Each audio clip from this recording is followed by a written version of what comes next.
Des temps à passer dans l'intimité, rester à tes côtés pour l'éternité, être brisé par les Écritures, offrir ma vie comme une monture, c'est l'amour désir pour ton plaisir, c'est pourquoi je viens. Car je sais comment attirer ton regard près de moi, Adonai. Je sais comment trouver du temps pour toi, même au milieu de la pagaille. Car j'ai mis de côté tous mes maux pour m'offrir moi-même mon sacrifice. Tout à toi, je me donne tout à toi. Shalom, shalom. Que la grâce de l'Éternel soit avec nous en ce matin. Soyez bénis, peuple de Dieu, soyez bénis.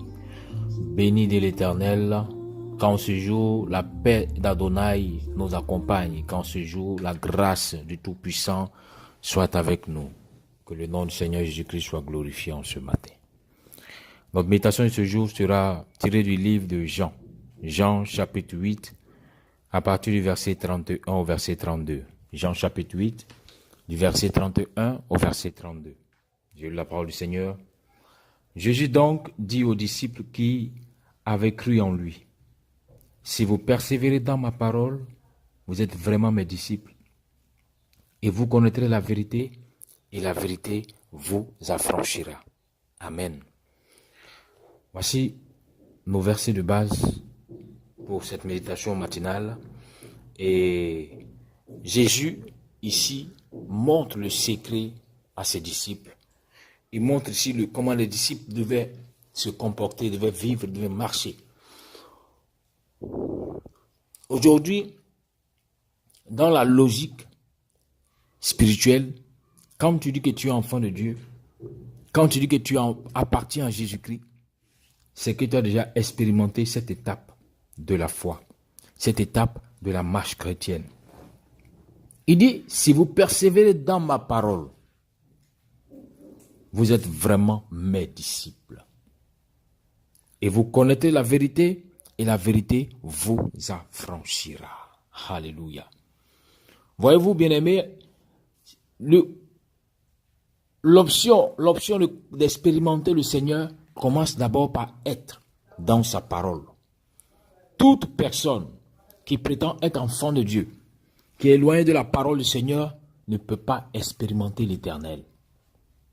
Oui, car c'est en étant dans la parole, dans la méditation, dans la lecture de la parole constante, que tu pourras accepter, car à force de lire, de méditer, tu vas finir par comprendre la volonté du Seigneur, tu vas finir par comprendre les ordonnances du Seigneur, tu vas finir par accepter les injonctions du Seigneur. Et à partir de là, tu pourras vivre cette vie de foi selon le Seigneur. Cette vie que Jésus-Christ nous demande. Cette vie qui nous permet d'expérimenter constamment les choses qui sont établies déjà dans le royaume de Dieu. Car toute personne qui est éloignée de la parole de Dieu, qui est éloignée des commandements du Seigneur, ne pourra pas plaire au Seigneur, car il ne fera pas ce que le Seigneur lui demandera. Jésus dit à ses disciples que vous serez vraiment mes disciples, parce que vous serez constamment dans ma parole. Et qu'est-ce que la parole va produire en vous? Il dit que la parole va d'abord faire connaissance avec vous. La parole cherchera à vous connaître. Oui, la parole cherchera à être votre ami. La parole cherchera à être votre collaborateur. La parole cherchera à totalement envahir votre personne.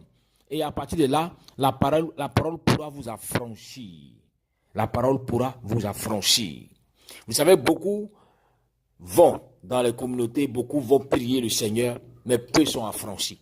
Car aujourd'hui, si on fait un calcul, si on veut faire un scanner de la vie des enfants de Dieu, ceux qui disent qu'ils connaissent la vérité, ceux qui disent qu'ils s'appartiennent à la vérité, peu sont ceux qui marchent dans la vérité. Car quand tu dis j'appartiens au Christ, je suis chrétien, c'est qu'il s'entend que tu appartiens à la vérité. Alors si tu appartiens à la vérité, tu dois constamment être dans la vérité. Tu dois pouvoir dire la vérité, quelles que soient les circonstances. Oui, quelles que soient les circonstances. Car si tu as confiance en Jésus, si tu l'as accepté comme Seigneur et Sauveur, si tu as confiance en lui, rien ne doit pouvoir t'ébranler. Rien ne doit pouvoir te faire changer de langage. Quelles que soient les circonstances.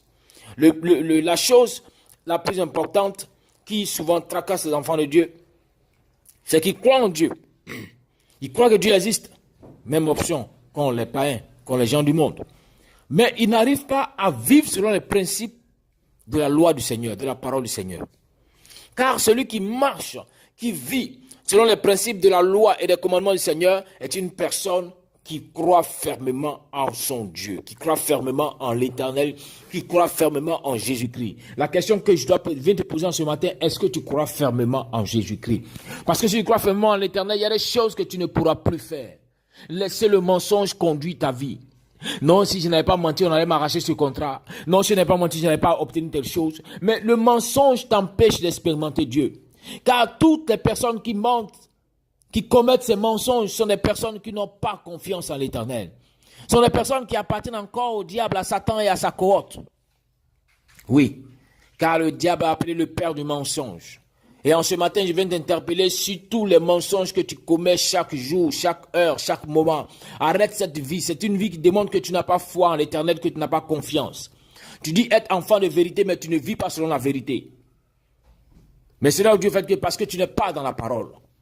Car la parole allait transformer ta vie, t'amener à connaître qui est l'Éternel. La parole allait changer ta conception, allait changer ta mentalité, t'amener à savoir que les vérités de l'Éternel sont éternelles, sont pour toujours. Rien ne peut aller contre ces vérités.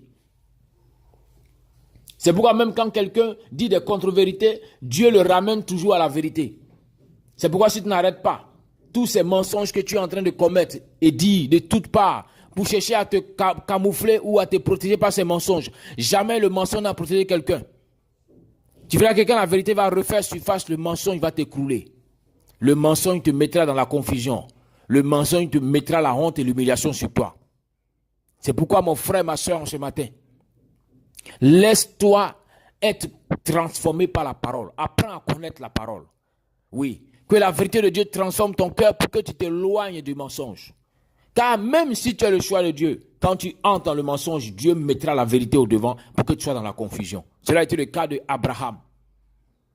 Dans Genèse 20, la Bible fait mention qu'il est arrivé à Guérar. Et le roi de Guérar s'est intéressé à sa femme. Et Abraham qui dit non, ce n'est pas ma femme, c'est ma soeur. Mais l'ange éternel va se révéler. L'Éternel se révèle à ce roi-là. Et Abimelech va s'énerver parce qu'il s'est dit, mais Abraham, tu as voulu me faire commettre un péché grave, car je viens d'être menacé.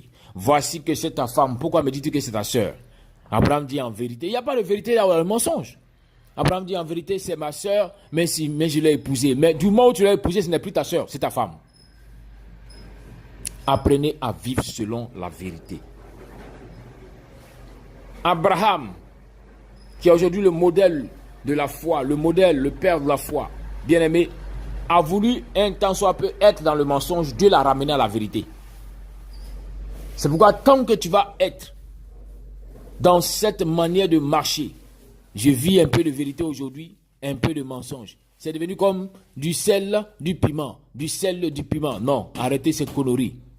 Vis constamment dans la vérité, quelles que soient les circonstances. Je vous assure que celui qui a foi en l'Éternel, rien ne peut lui échapper. Ce poste-là, on te demande de mentir pour le conserver. Mais quand tu mens, tu appelles Satan et sa cohorte. Tu appelles Satan et ses éléments vers toi. Parce que tu ouvres une porte pour que les ténèbres aient accès à ta vie. C'est pourquoi en ces temps, en ces périodes, Je t'interpelle pour que tu arrêtes toute cette vie de mensonge.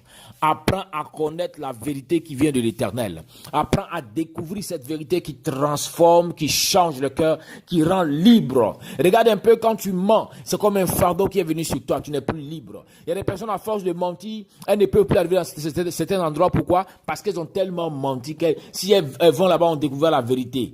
Tu vois, tu t'es quand même mis dans une prison. À cause du fait que tu refuses que la vérité puisse t'affranchir. Pour ma part, en ce matin, je crie à l'Éternel pour que sa vérité, oui, pour que la vérité du Tout-Puissant puisse t'affranchir. Car sans cette vérité, tu ne pourras pas expérimenter la grâce du Seigneur. Il dit, vous connaissez la vérité, mais la vérité vous rendra libre. Je veux que tu puisses connaître la vérité. Que la vérité puisse transformer ton être.